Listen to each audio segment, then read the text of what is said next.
सो भाई मैं अभी एआई समिट में आया हुआ था और यहाँ पे ना सबसे बड़ा एक कन्वर्सेशन जो चल रही है वो ये है कि ये एक मिथ है कि AI will take over your jobs. भाई मैं रियलिटी बता रहा हूँ, ये कोई मिथ नहीं है, ये रियलिटी है कि एआई आपकी नौकरी खा जाएगा, पक्की बात है। आपकी नहीं तो आपके दोस्त की तो पक्का खा जाएगा जो आपके साथ है। यानी कि 10 में से सिर्फ मुश्किल से 4 लोग बचेंगे जो एक्चुअली जॉब कर पा रहे होंगे, जो 6 लोग होंगे वो अपनी जॉब को गंवा देंगे। और यही रियलिटी है, इसको हमें मान लेना चाहिए। अगर आप उन 4 में से रहना चाहते हो तो सबसे इम्पॉर्टेंट यही है कि आपको नई स्किल्स एक्वायर करनी पड़ेगी, आपको सही से प्रॉम्प्ट इंजीनियरिंग, एआई को टूल्स को सीखना पड़ेगा। Then only will able to manage this thing. Otherwise तो भाई साहब नौकरी गई।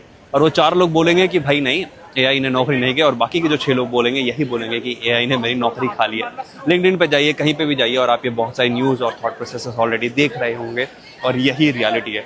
Start learning, otherwise be ready to lose your job.